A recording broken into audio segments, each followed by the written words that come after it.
Welcome to TV9 exclusive. నేను Deepti Vajpayee. November 20న Maharashtra assembly ఎన్నికలు. Already జార్ఖండ్లో మొదటి విడత పోలింగ్ పూర్తయిపోయింది. ఈ రెండు రాష్ట్రాల్లోనూ తెలంగాణ టాపిక్ ఎన్నికల అంశమైంది. ఆశ్చర్యం అనిపించినా ఇది నిజం.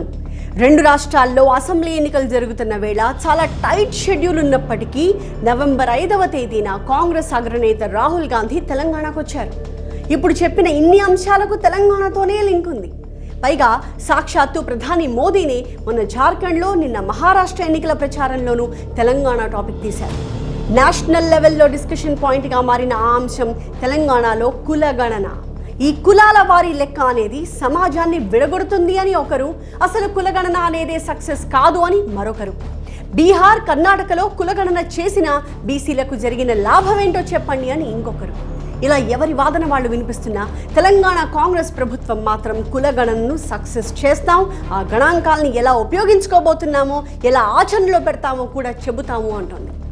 ఈ రాజకీయ విమర్శలు, కౌంటర్లు, ఎన్కౌంటర్లను పక్కన పెట్టేస్తే కులగణనలో అడుగుతున్న కొన్ని ప్రశ్నలపై నిజంగానే అభ్యంతరాలు వస్తున్నాయి. జనం ప్రశ్నిస్తున్నారు, ఎదురు తిరుగుతున్నారు. ఇవే కొన్ని రాజకీయ పార్టీలకు ఆయుధాలుగా మారుతున్నాయి. ఇంతకీ ఈ కులగణన పంచాయతీలో ఎదురవుతున్న సవాళ్ళేంటి? ప్రతిపక్షాల ఆరోపణల్లో నిజానిజాలేంటి? కులగణనతో జరిగే లాభం ఏంటి? డీటెయిల్గా చూద్దాం ఇవాల్టి ఎక్స్క్లూజివ్లో.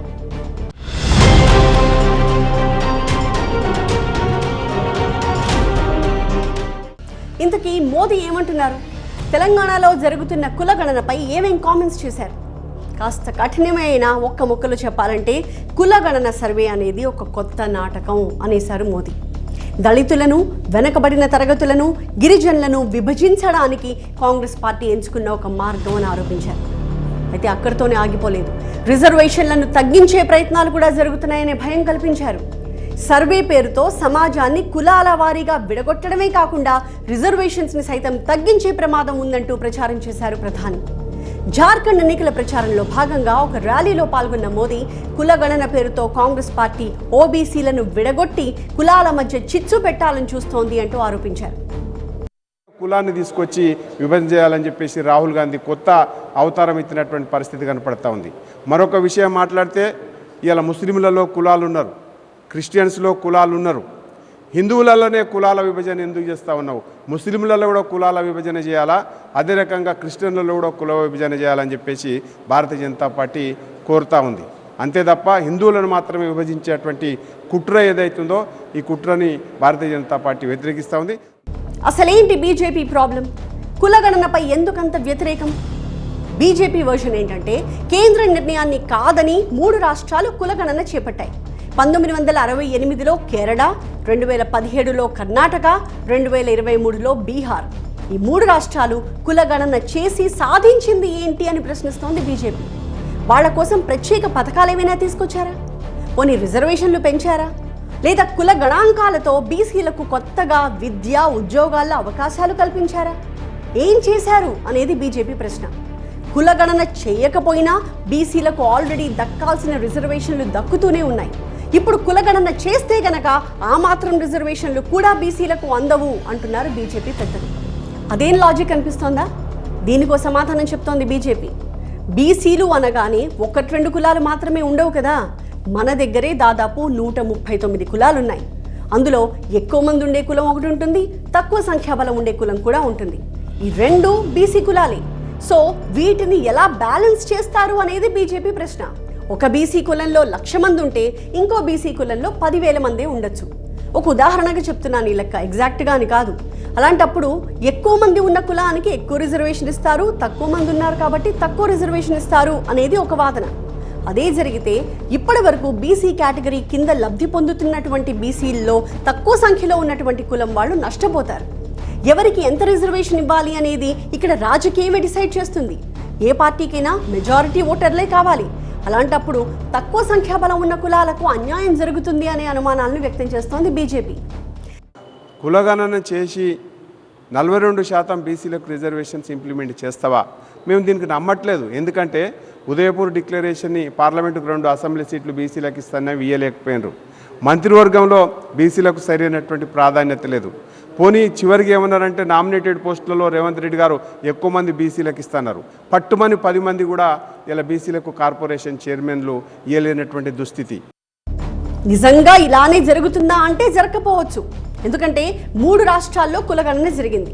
అలాగని బీసీలకున్న రిజర్వేషన్లు తగ్గించలేదుగా. సో కులగణనతో ఓబీసీల రిజర్వేషన్లు తగ్గుతాయి అనడంలో నిజం లేదు అంటున్నారు సామాజిక విశ్లేషకులు. ఇక బీజేపీ చెప్తున్న మరో వర్షన్ కులగణనతో కుల వ్యవస్థని పెంచి పోషించడమే అవుతుంది అని. ఎవరెలా మార్చాలనుకున్నా కులం అనే వ్యవస్థ ఇప్పట్లో పోయేది కాదు, మనందరికీ తెలిసింది. పైగా రాజకీయ నాయకులు కులం గురించి మాట్లాడడం చాలా విడ్డూరంగా అనిపిస్తోంది అంటున్నారు రాజకీయ విశ్లేషకులు. ఇదిగో ఫలానా ఎస్సీ ఎస్టీలకు ఇన్ని సీట్లు ఇచ్చాం, ఫలానా సామాజిక వర్గానికి ఇన్ని ఎంపీ టికెట్లు ఇచ్చాం, ముఖ్యమంత్రిగా బీసీని చేస్తాం, ఒక దళితుణ్ణి ఆదివాసీని రాష్ట్రపతి హోదాలో కూర్చోబెట్టాం అని మాట్లాడేది రాజకీయ నాయకులే. రాజకీయ స్వలాభం కోసం కులం గురించి మాట్లాడే నేతలు కులగణన కారణంగానే కుల వ్యవస్థ పెంచి పోషించినట్టు అవుతుంది అనడం ఒక పెద్ద జోక్ అంటున్నారు.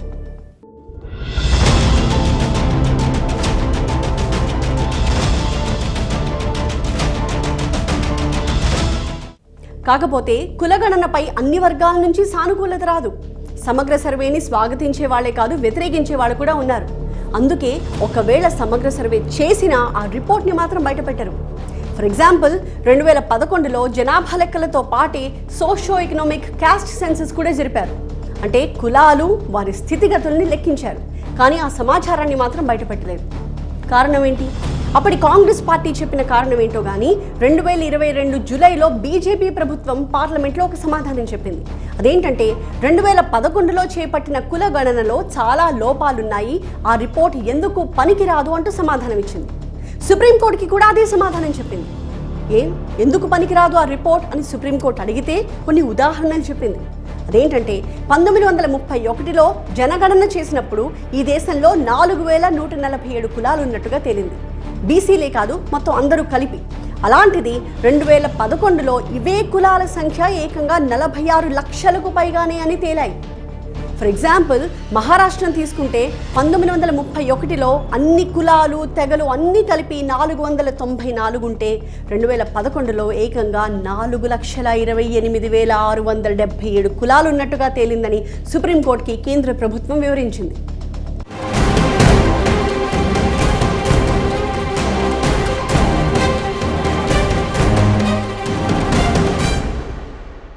ఇక కర్ణాటకలో కూడా కులగణన చేశారు 2017లో, కానీ ఆ వివరాలను ఇప్పటి వరకు బయటపెట్టలేదు. కారణం అక్కడ 2 కులాల ఆధిపత్యమే అని చెప్తుంటారు. లింగాయత్లు, ఒక్కలిగలు కర్ణాటక రాజకీయాల్ని శాసిస్తూ ఉంటారు. సో కులగణనతో తమ ఆధిపత్యానికి దెబ్బ పడొచ్చు అనే వాదన ఉంది. కారణాలు ఏవైనా కర్ణాటకలో కులగణన చేసినప్పటికీ ఆ వివరాలు బయటపెట్టలేదు. అంతెందుకు, తెలంగాణలో గత కేసీఆర్ ప్రభుత్వం కూడా సమగ్ర కుటుంబ సర్వే చేపట్టింది. అది కులగణన కాకపోయినప్పటికీ ఆ వివరాలు కూడా సేకరించింది, కానీ ఆ సర్వే రిపోర్ట్ని కూడా ఇప్పటి వరకు బయటపెట్టలేదు. ఆ యొక్క గణనలో అడుగుతున్న యొక్క విషయాల పట్ల చాలామంది ప్రజలు తీవ్రమైన యొక్క నిరసన తెలియజేస్తున్నారు. గతంలో మరి కేసీఆర్ ప్రభుత్వం ఇటువంటి గణన చేసింది, దాన్ని ఎందుకు ప్రచురించలేదు? ఇవాళ దాన్ని మీరు ఎందుకు ఉపయోగించుకోవడం లేదు? కొత్తగా ఎందుకు తీసుకొస్తున్నారు? అంటే కేవలం మీకు మీ యొక్క దృష్టి ఓట్ బ్యాంక్ మీద, అదేవిధంగా సమాజంలో చీలిక తెచ్చి పబ్బం గడుపుకోవాలనే యొక్క ఉద్దేశం తప్పితే మీకు నిజంగా బీసీలకు కానీ మరొకరికి కానీ మంచి చేద్దామనే యొక్క ఉద్దేశం లేదు. సో కులగణన చేస్తారు తప్ప ఆ నివేదికని ప్రజల ముందు ఉంచరు అనే వాదన కూడా బలంగా వినిపిస్తోంది. దీనికి గట్టి కౌంటర్ ఇస్తోంది కాంగ్రెస్. కేంద్రంలోని బీజేపీ వ్యతిరేకించినా సరే 2023లో కులగణనను చేపట్టింది బీహార్ సర్కార్. చేపట్టడమే కాదు, ఆ వివరాల్ని కూడా బయట పెట్టింది. అగ్రవర్ణాల వాళ్ళు ఎంతమంది, వెనకబడిన తరగతుల వాళ్ళు ఎంతమంది, ఎస్సీ ఎస్టీలు, మైనారిటీలు, ఇలా అందరి లెక్కల్ని వివరించింది. సో తెలంగాణలో చేపట్టే కులగణన వివరాలు కూడా అందుబాటులో ఉంటాయి అని హామీ ఇస్తోంది కాంగ్రెస్ ప్రభుత్వం. పైగా త్వరలోనే స్థానిక సంస్థల ఎన్నికలు జరగాల్సింది. ఆ ఎన్నికలను కులగణన చేసిన తర్వాత బీసీలకు స్థానిక సంస్థల్లో ఎంత మేర రిజర్వేషన్లు ఇవ్వచ్చో లెక్క కట్టి ఖచ్చితంగా అమలు చేస్తాము అంటోంది కాంగ్రెస్ సర్కార్. అందుకే డెడికేటెడ్ బీసీ కమిషన్ని నియమించి దానికి చైర్మన్గా భూసారి వెంకటేశ్వరరావుని కూడా నియమించాము అని చెబుతోంది రేవంత్ రెడ్డి ప్రభుత్వం.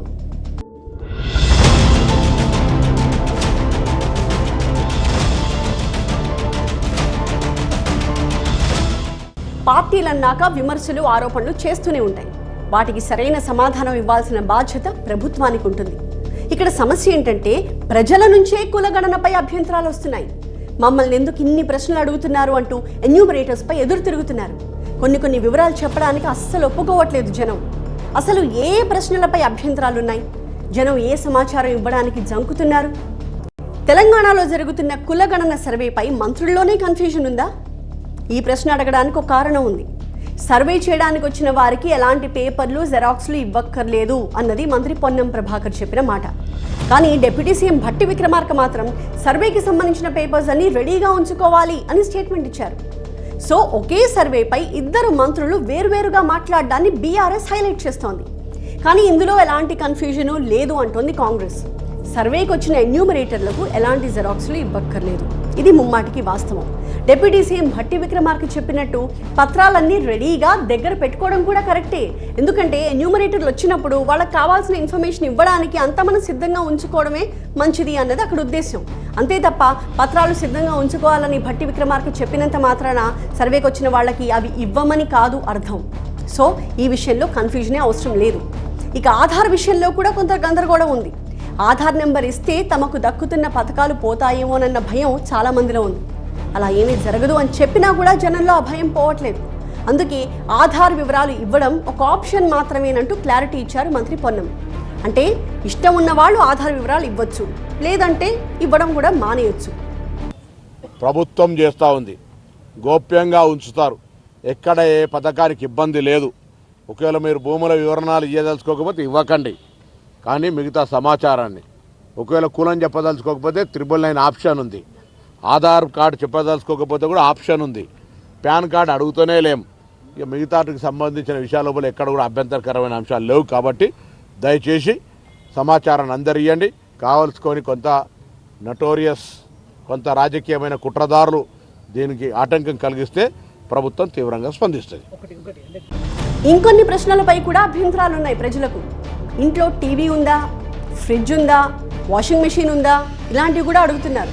కులగణనకు ఇంట్లో ఉన్న సామాన్లకు సంబంధం ఏంటి అన్నది ప్రజల ప్రశ్న. అయితే ఇక్కడ చాలామంది అర్థం చేసుకోలేకపోతున్నది ఇది కులగణన మాత్రమే కాదు. రేవంత్ రెడ్డి ప్రభుత్వం చేస్తున్నది సామాజిక, ఆర్థిక, విద్య, ఉపాధి, రాజకీయ కుల సర్వే. అంటే ఏ సామాజిక వర్గాల వాళ్ళు ఎంతమంది ఉన్నారు, వారి ఆర్థిక పరిస్థితులేంటి, ఆస్తులున్నాయా, అప్పులున్నాయా, కుటుంబాన్ని పోషిస్తున్నదెవరు, ఉద్యోగమా, వ్యాపారమా, లేదా ఇంకేదైనా ఉపాధిలో ఉన్నారా, ఈ వివరాలన్నీ కూడా తీసుకుంటారు. అందుకే టీవీ, ఫ్రిడ్జ్, వాషింగ్ మెషిన్ వగైరా వివరాలన్నీ కూడా అడుగుతున్నారు. అయితే ఇక్కడే కొంతమందికి అభ్యంతరాలు ఉన్నాయి. ఇంట్లో ఏం వస్తువులు ఉన్నాయో చెబితే, కుటుంబంలోని వారి సంపాదన, ఆస్తుల వివరాలు కూడా చెబితే తమకున్న రేషన్ కార్డు గట్రా పోతుంది అని, కొన్ని పథకాలు ఆగిపోతాయేమోనని భయపడుతున్నారు. ఒక్క బటన్ నొక్కగానే ఇంటింటి వివరాలన్నీ ప్రభుత్వం చేతిలో ఉంటాయి. అందుకే అన్ని వివరాలు ఇవ్వడానికి భయపడుతున్నారు, అభ్యంతరం చెప్తున్నారు. అయితే ప్రస్తుతం కులగణన చేసేది స్థానిక సంస్థల్లో బీసీలకు రిజర్వేషన్లు ఇవ్వడం అనే అంశం మీదే. కులగణన చేయటం ద్వారా ఆర్థిక, సాంస్కృతిక, సామాజిక, సాంఘిక మార్పుల కోసం తగిన చర్యలు తీసుకోవడానికి ప్రభుత్వానికి ఇదొక సాధనంగా ఉపయోగపడుతుంది. ఈ సమాచారం అసమానతల తొలగింపుకు తీసుకోవాల్సిన చర్యలకు ఉపయోగపడుతుంది.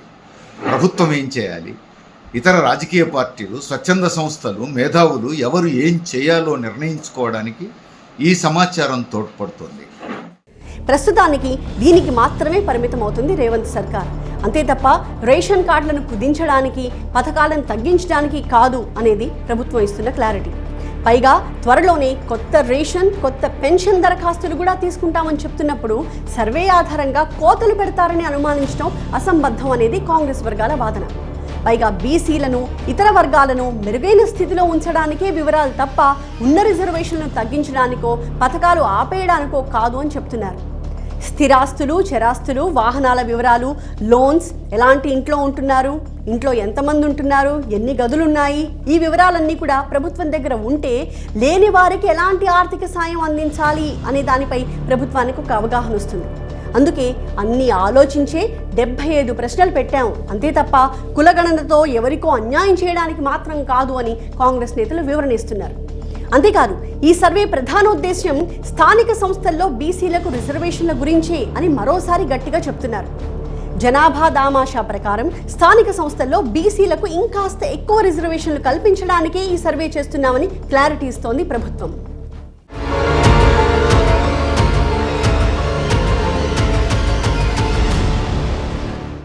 చాలామంది ఆధార్లో ఉన్న అడ్రస్లో ఉండట్లేదు. అద్దె ఇంట్లో ఉంటున్న వాళ్ళు ఇళ్ళు మారుండొచ్చు, లేదా ఉద్యోగ ఉపాధి కోసం వేరే ప్రాంతాలకు వలస వెళ్ళి ఉండొచ్చు. అలాంటి వాళ్ళు తమ వివరాలు ఇవ్వడానికి భయపడుతున్నారు. అయితే అధికారులు దీనిపై కూడా క్లారిటీ ఇస్తున్నారు. ఆధార్ కార్డులో ఉన్న అడ్రస్లో ఉన్నా లేకపోయినా సరే వివరాలు ఇవ్వచ్చు అంటున్నారు.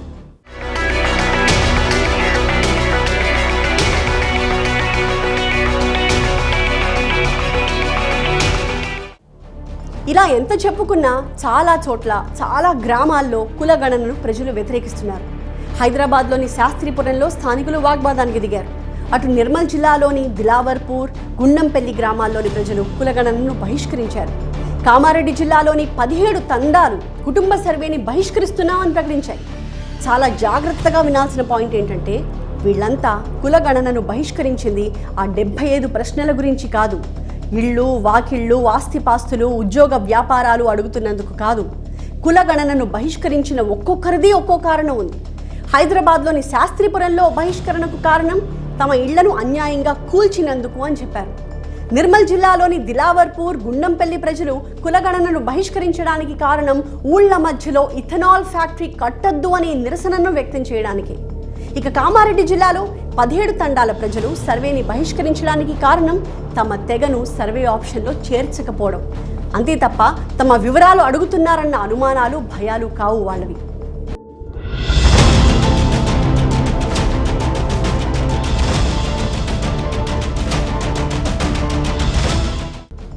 అయితే కొన్ని చోట్ల సహాయ నిరాకరణ జరుగుతున్నదైతే నిజం. ప్రభుత్వానికి తమ సమాచారం ఎందుకు ఇవ్వాలి, తమ కులం ఎందుకు చెప్పాలి అని అంటున్న వాళ్ళు ఉన్నారు. నిజానికి కులం, ఇతర సమాచారం, వివరాలు ఇచ్చే విషయంలో ఆప్షన్స్ ఉన్నాయని చెప్తున్నారు అధికారులు. చెప్పడం ఇష్టం లేకపోతే అలాంటి ఆప్షన్ కూడా ఒకటి ఇచ్చారు అంటున్నారు. సో సర్వేకి వచ్చిన ఎన్యూమరేటర్లకు సమాచారం ఇవ్వచ్చు, లేదా కొన్ని అభ్యంతరాలు ఉంటే చెప్పకపోయినా పర్వాలేదు. అంతేకాదు ప్రభుత్వం సేకరిస్తున్న వ్యక్తిగత సమాచారాన్ని ఎవరికి చెప్పబోమని, అత్యంత గోప్యంగా వివరాలు ఉంటాయని చెప్తోంది ప్రభుత్వం.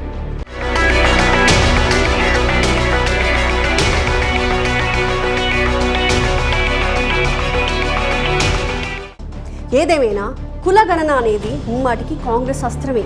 ప్రతి ఎన్నికల్లోనూ కులగణన అంశాన్ని ఎన్నికల ప్రచారాంశంగా ఉపయోగించుకుంటోంది కాంగ్రెస్. సమాజంలోని అన్ని రుగ్మతలకు కులగణన ఒక ఎక్స్రే అంటూ చెప్తున్నారు రాహుల్ గాంధీ. అందుకే తెలంగాణలో చేపడుతున్న కులగణనను సక్సెస్ చేసి దీన్ని ఒక రోల్ మోడల్గా దేశం మొత్తానికి చూపించాలి అనుకుంటోంది కాంగ్రెస్ పార్టీ. బట్ బీజేపీ మాత్రం కులగణనకు వ్యతిరేకంగానే ప్రచారం చేస్తూ వెళ్తోంది. హిందువులను విభజించి దేశాన్ని నాశనం చేసే కుట్రలో భాగమే ఈ కులగణన అంటోంది బీజేపీ. కులగణనను చేపట్టి జనాభా ఆధారంగా వనరుల్ని పంచాలనడం ఏంటి అని ప్రశ్నిస్తోంది. కేంద్రంలో మోడీ ప్రభుత్వం కులగణనకు సిద్ధంగా లేదు. కులగణన చేసి ఆర్థిక, రాజకీయ, సాంఘిక, సాంస్కృతిక విషయాలలో సమానత్వం సాధించడానికి అవసరమైన చర్యలు తీసుకుంటే నిచ్చెన మెట్ల కుల వ్యవస్థకు ప్రాతిపదిక చెదిరిపోతుంది. కుల వ్యవస్థ అనేది ఆచరణలో కనుమరుగయ్యేందుకు అవకాశాలు మెరుగవుతాయి.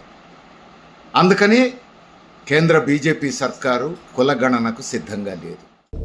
ఎవరి వాదన ఎలా ఉన్నా కులగణనలో తప్పేమీ లేదు అనేది సుప్రీంకోర్టుతో పాటుగా మెజారిటీ విశ్లేషకులు చెప్తున్న మాట. ఏ సామాజిక వర్గంలో ఎంతమంది ఉన్నారో లెక్కలు తెలిస్తేనే కదా రిజర్వేషన్లు కల్పించేది అని అడుగుతున్నారు. కాకపోతే కులగణనలో ఎన్ని సానుకూల అంశాలున్నా ఈ రచ్చ మాత్రం ఆగకపోవచ్చు. ఇది ఇవాల్టి TV9 ఎక్స్క్లూజివ్. మరొక అంశంతో మళ్ళీ కలుద్దాం. చూస్తూనే ఉండండి TV9.